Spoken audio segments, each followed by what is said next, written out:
Sol жаққа көршіні құшақтасайық. Ал бірінші оң жаққа. Мен де тұрайын. Оң жаққа. Бәріміз оң жақтан көршіні құшақтасам.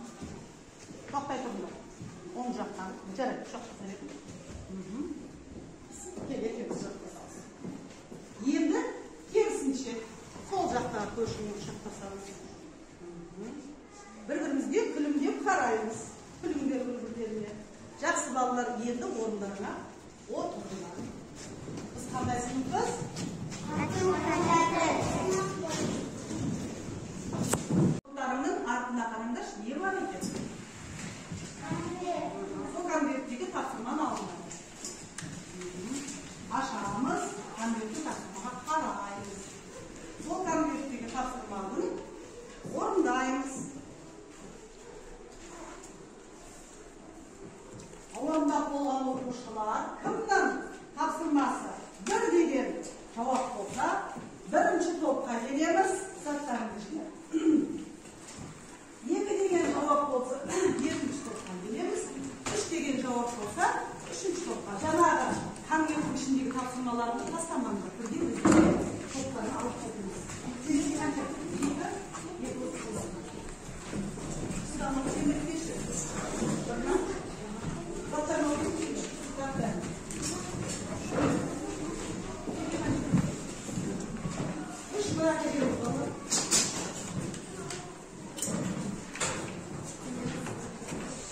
Балалар, топқа бөліндік.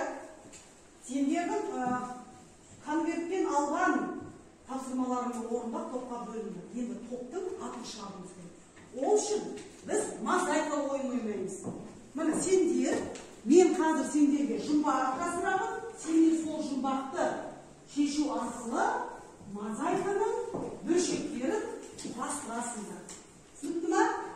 Ал, дайынсыңдар ма? Дайын болса, онда бастаймыз. Бірінші жұмбақ. Бір үйде көп бала. Біреусі қара бала, біреусі сары бала, біреусі сұр бала, біреусі қара бала. Ол не екен? Дұрыс па балалар? Ал енді бірінші мозаиканың бөлшегін құрастырамыз. Желіммен келесі жұмбақ. Сол өзінде ұзындығы жазылып отыр бойында. Дұрыс. Екінші бөлігін жабыстырамыз. Келесі тапсырма. Жазу жазып жалықтаған, жаза аттаған. Қалам. Қалам ба? Бор, дұрыс. Енді қай бөлікке келдік? Жоқ, қай бөлікке? Келесі тыңдаймыз. Ойнақ өшіргіш. Ал келесі бөлімді жабыстырамыз.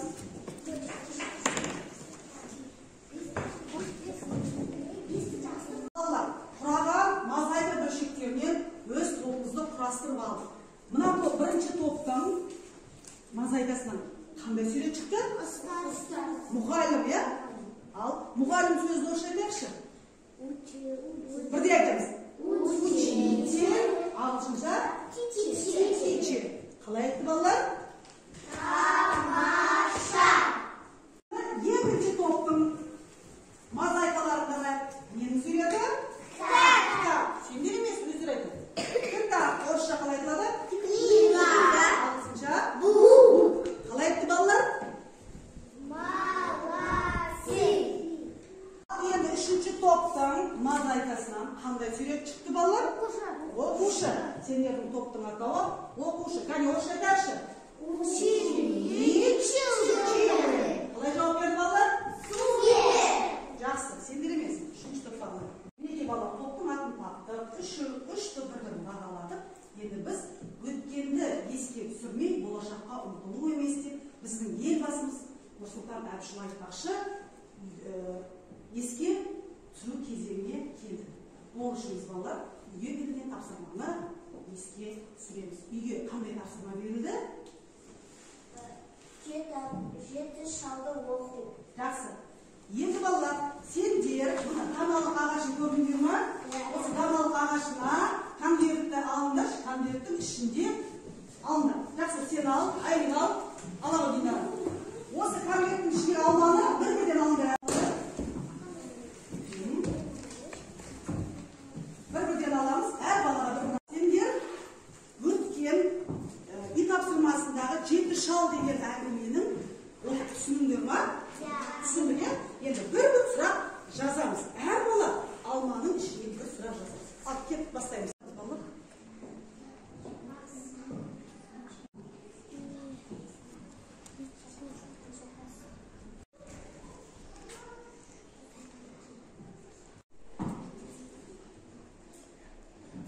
Ал бала жазып болған сұрақтарыңды маған алып келіңдер.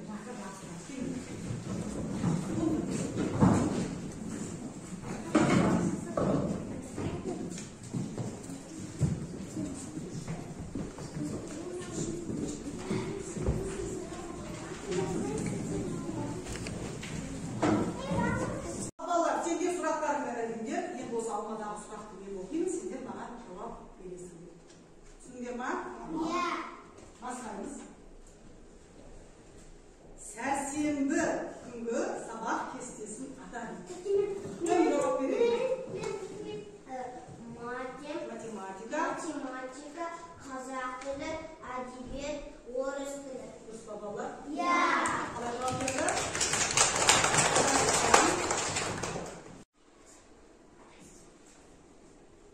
Мәтіннің кейіпкерін атады.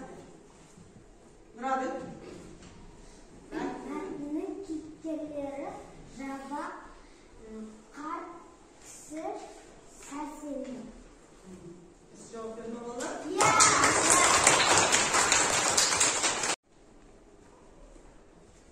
Жабақ қанша жасында мектепке барды дейді?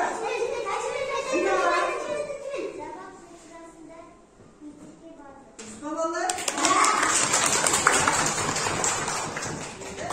Келесі сұрақ.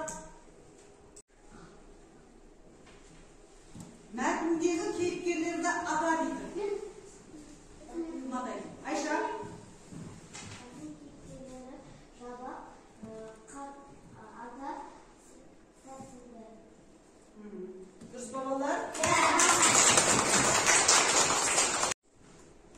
Енді келесі. Әдебиеттік оқу дейді қай күні бізде болады? Әне натоп неге жауап бермеді?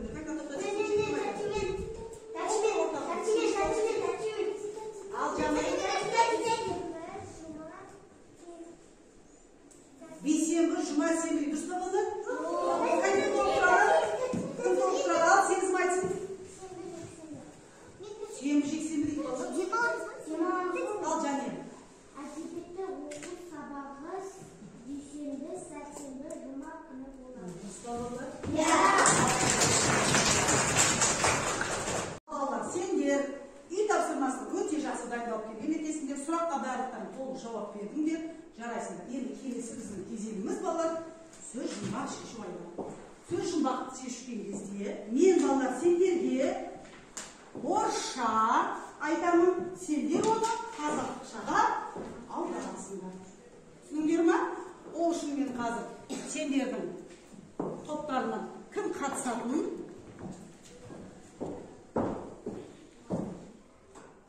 кез келген бір қаламды алдым мен. Көрдіңдер ме? Енді бірінші топтан алдым. Кімнің қаламзағы бар? Жанердікі. Екінші топтан кімнің қарындашы? Жаниянікі. Үшінші топтан кімнің қарындашы? Дидардікі. Мына осы үш бала маркерді аламыз. Жазуға кірісеміз қазір. Ал балалар, мен орысша айтамын, сендер оны қазақшаға аударып жазасың. Жүрей ме? Ал бірінші сөзіміз урок қазақшаға. Сабақ дұрыс жазамыз. Сабақ деп. Ары қарай келесі мальчик. Книга.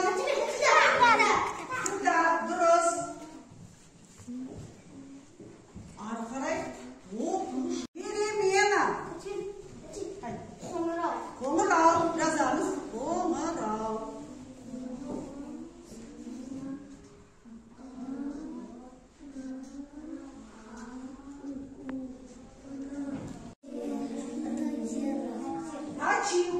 Mel.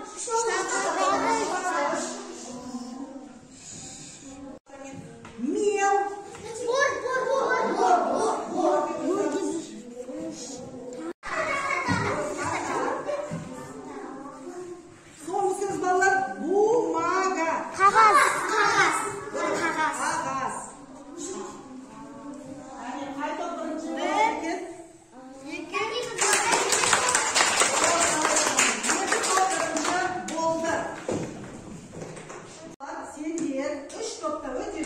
Белсенді қатысып, бірінші болған бірінші топ, одан кейін екінші, одан кейін үшінші топ барлығымыз шапшаң қимылдап бүгінгі сабақтың тақырыбын тақырып. Қалай жазылып тұр екен орта? Бүгін өтетін біздің тақырыбымыз қалай болады екен? Бағанамыз сабақты жұмбақ шешу, сөз жұмбақты шешу арқылы біз көптеген қандай жұмбақты шешкен кезде, сөз жұмбақты шешкен кезде қандай заттарды, сөздерді таптық. Айтыңдаршы. Қалам. Дұрыс, қалам, ұштағыш, өшіргіш, сызғыш, қарындаш, сосын қалам. Ол айттық? Міне балалар, бүгін біз сабағымызға осының барлығы керек па? Ол қайда? Біздің сыныбымызда. Сендердің айтқан ұштағыш нелеріміздің барлығы біз мектепке керекті қажет құралдарымыз арқылы біз бүгін сабағымызды бағалап кетеміз. Міне бағалау парақтарын мен сендерге таратамын. Басы, аяқ көтінде мұны балдық жүйелер. Әр топқа беремін сендерге қарыз. Сосын бала, бағалау парағын береміз. Бағалау парағын бала сендер сабақтың соңында қорытып шығарасыңдар.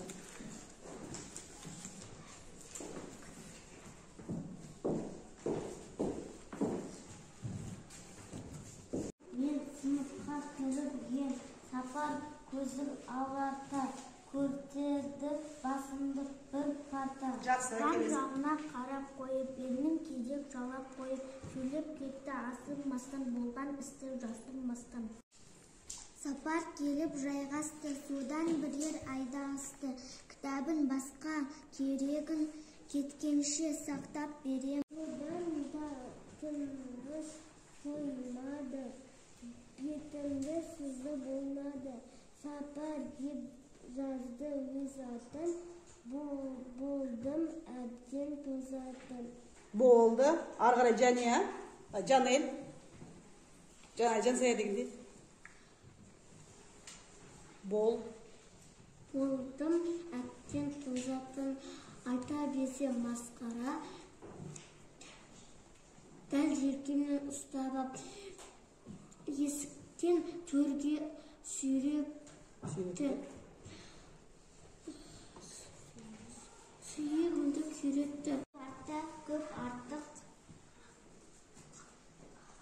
қара беті көзін алартып, үнсіз қалды Сапарды, сол жерде мұрнын бір тартып.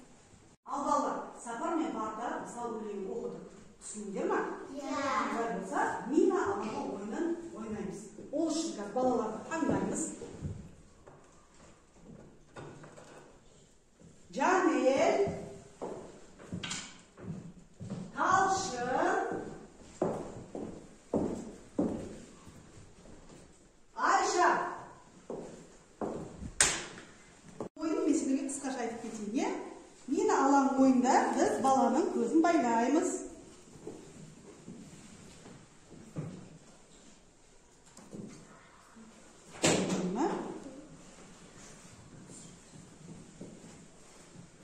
Балалар, бұл ойында мына үшеуінің көзі байланды. Енді бұлардың алдына не тастаймыз? Мина.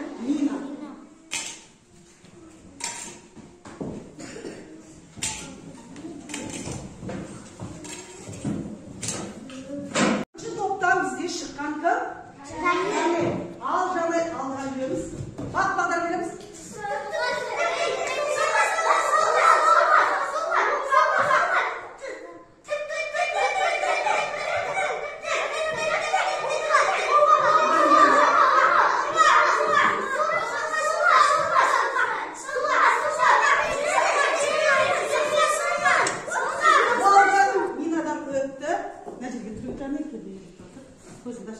болады. Енді келесі екінші топта кім еді бізде? Айша.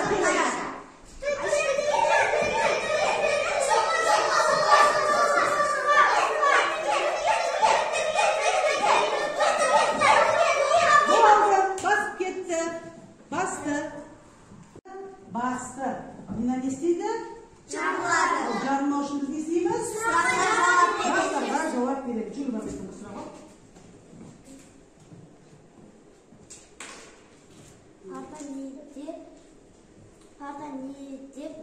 Неден жасалады? Парта неден жасалады? Жауап бер. Парта емен ағашынан жасалады.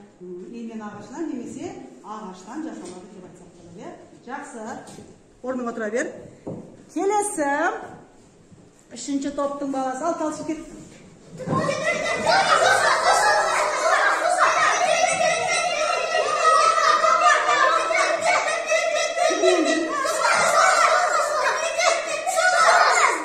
Болды.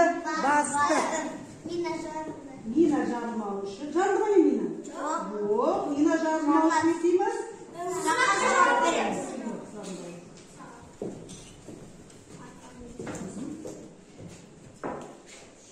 Емен ағашы туралы не білесің? Емен ағашы туралы не білесің? Емен ағашы одан Неше жылға дейін? 300 жылға дейін өмір сүреді екен. Дұрыс па? Жақсы. Отырамыз. Ал бірінші топтан бізде Жансая. Кәне, бері қарай жүреміз Жансая. Бақ береміз. Басты. Болды, басты. Ал Жансая. Кәне.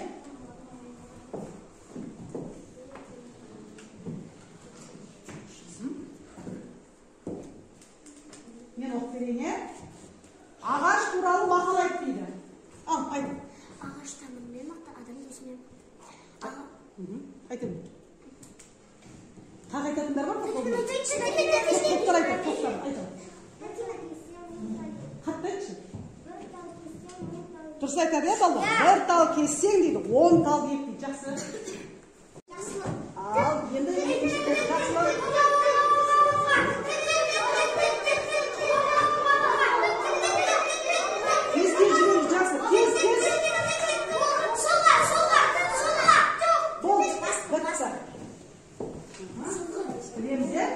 Барып сұраққа жауап береміз.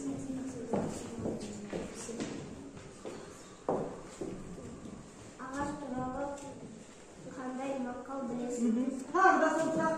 Ағаш туралы қандай мақал білесің дейді. Жаңа ғана айттым. Бір тал кессең, 10 тал ек. Ағаш тамырымен мықты, адам досымен. Жақсы. Сұрақ. Солға.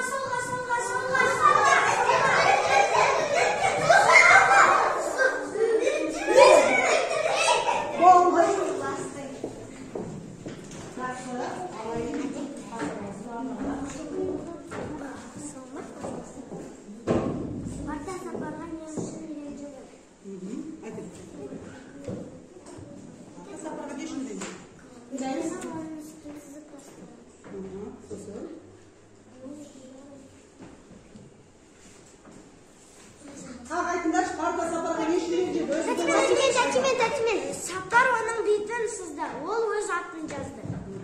Тағы да бар ма? Айтамызда? Сүйреді дейді. Жақсы. Отырау. Мина жарылды ма? Жоқ. Мина жарылған жоқ. Неге? Себебі барлық сұраққа жауап берді. Сіздер сабақты түсінді деген сөз. Жақсы. Сендер қазір ұпайларыңды осы қоржынға жинайсыңдар. Жарай ма? Иә.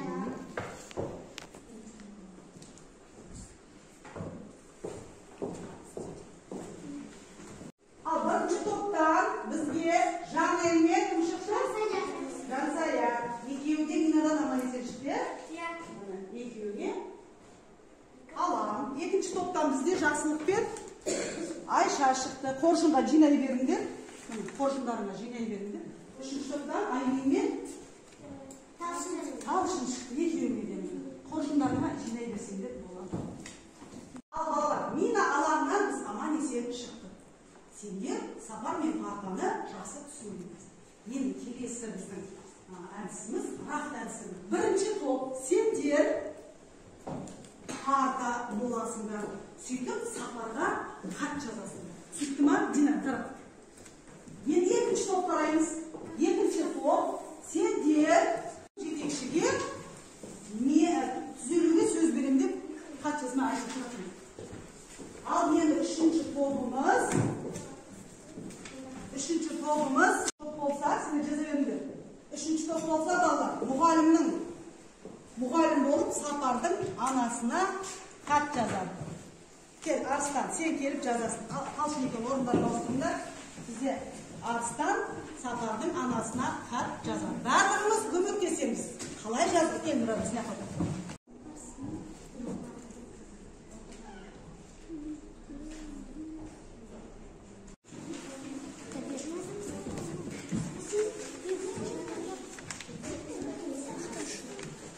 Ал енді балалар, жиыстырған хатымызды бірінші топ, екінші топқа зиралы хатымды, ал екінші топ, бірінші топқа хаттармен алмасамыз. Балалар, мына хат нөмірлеріне жетті. Оқыдыңдар ма? Енді осы екінші топтың хатын, бірінші топтың балалар оқып береді, бірінші топтың хатын, екінші топтың балалар оқып. Жарай ма? Бірінші топтың хатын олайken, екінші топтың хатын оқып береді. Сені басташы. Мұғалім апа мені кешіріп, мен сенді қайталамаймын. Мен осы партадан білім аламын ғой. Енді партаның бетіне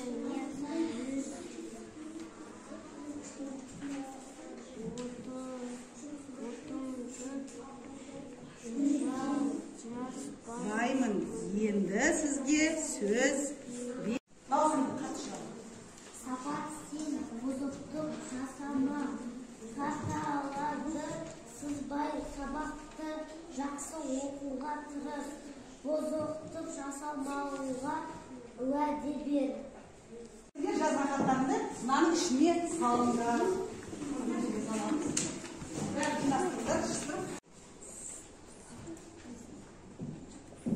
Балалар, қалай жазамыз? Арыстан бұлай жаз. Құрметті Сапардың анасы деп жаз. Арғарай кешікпей келуіңізді өтінемін деп жаз. Сапардың тәртібі нашар деп жаз. Ертең сағат 9-да мектептің алдында күтемін. Бірінші мен екінші топ бір-бірін бағалап істеді. Енді үшінші топты көрейік. Болды балалар. Ал балалар, бірінші және екінші топ бір-бірін бағалады. Енді мұғалім болып жазғаннан кейін мен балаларды бағалаймын. Жарай ма? Бұл жерде Сапардың мамасына хат жазыпты. Мен енді оқимын соны. Құрметті Сапардың анасы, ертең сізді мектепке келуіңізді сұраймын. Сапардың тәртібі нашар. Ертең сағат 9-да мектептің алдында сізді күтемін. Дұрыс жазып па, қалай ойлайсыңдар? Жақсы, иә? Ал енді мұғалім болып мен осы топты бағалаймыз. Мен сендерге Арыстанға өте жақсы жазды деп сызғыш беремін. Арыстанның астын. Бұдан енді Дидар көмектесі, иә? Дидарға беремін. Сосын тағы кім жақсы көмектесіп? Арыстан аяулым көмектесіп жатты. Ал қалғандарына балалар мен карандаш беремін. Карандашты алдыңдар ма? Ал балалар, бір-біріміздің хатымызды оқыдық. Енді біз осы әдемі жақсы жазған балалардың хаттарын бағалаймыз. Барлықтарына қарындаш сызғыштарында алып бағалаймыз. Бірінші топ, екінші топтың қоржынына салып, екінші топ, бірінші топтың қоржынына салып бағалаймыз. Қоржынға саламыз. Қоржынға салып береміз бағалаймыз.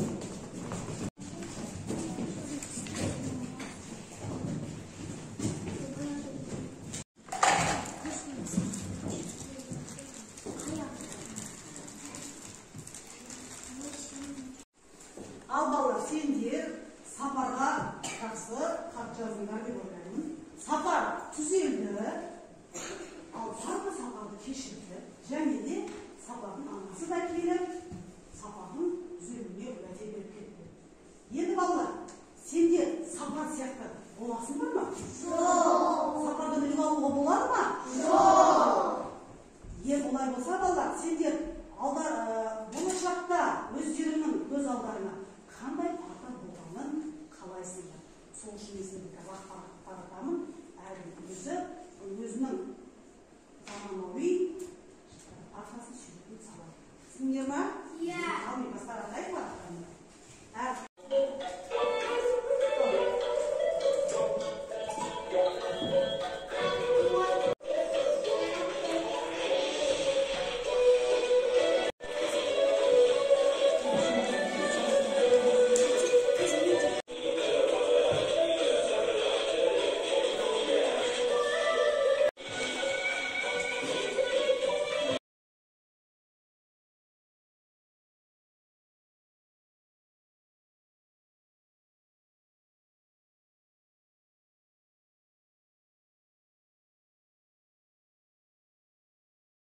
Балалар, бері қараңдар, суретті тамаша салыңдар.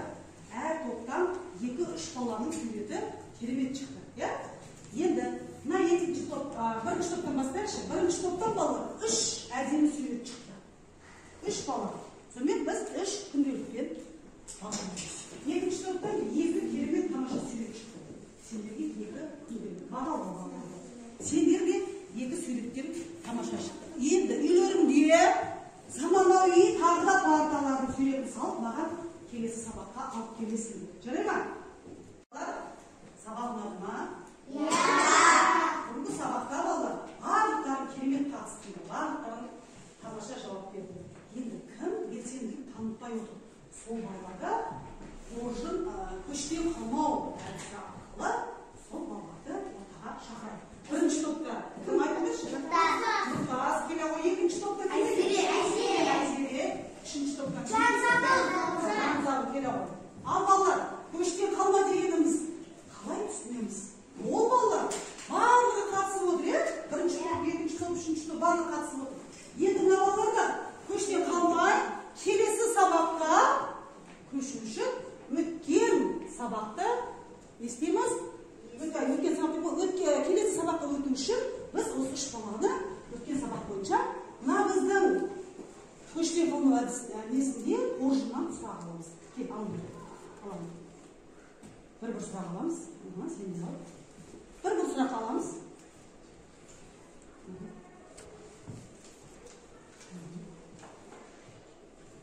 Оқы, Сапар оқы. Сапар қандай бала? Сапар қандай бала екен? Айта қойшы.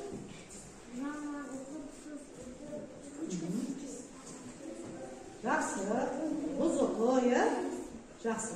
Келесі. Айзер оқы. Парта Сапарға. Жақсы, айта қой. Парта не үшін ренжіді Сапарға? Сапар сізді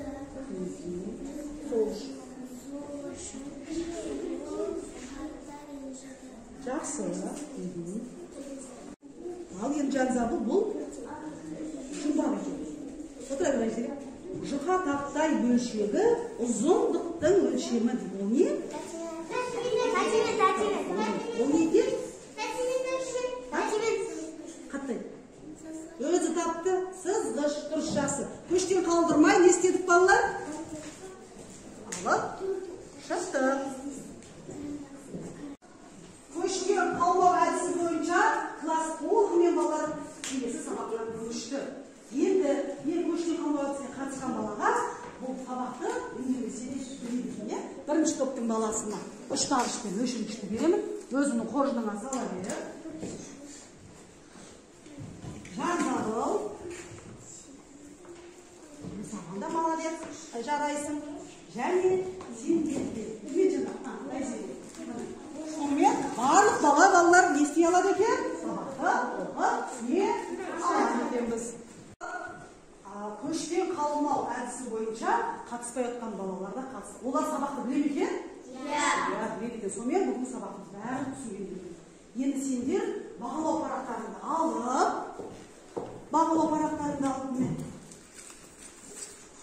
өздеріңнің қоржындарыңды ашып балалар. Қоржындағы сандарыңды есептеп, несін балын шығарамыз. Ал жазын.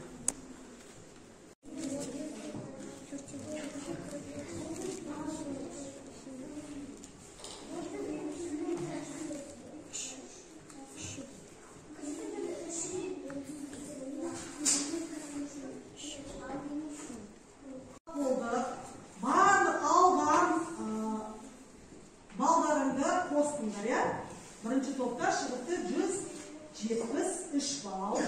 Әрине ол 100-ден асып кетті. Сонда 100-ге жетті, иә? Бәрі сабаққа қатысып па? Қатысты. Біздің көште қалған нұрқасымыз да жақсы жауап берді екен. Екінші топке 100 қанша болды? 153. Бұлардың 100-ден асты. Сондықтан кітаптар тобы олар да қай балға жетті? 100%-ға жетті. Барлығы қатысты, Айзере де сұраққа жауап берді. Қатыспай отқан бала бар ма? Жоқ, бәрі қатысты. Жарайсыңдар. Ал енді үшінші соңғы топты көрейік. Бұлардікі қанша болды сендердің ұпайлары? 153. Сендерде де 153. Екінші мен үшінші топтың ұпайлары бірдей екен. Алған ұпайымызды қосып 153. Сендер 100-ден асты ма балдары? Қатыспай қалған бала бар ма? Жан-жағын жауап берді ма? Барлық бала 100% сабаққа қатысып па екен? Барлығымыз балалар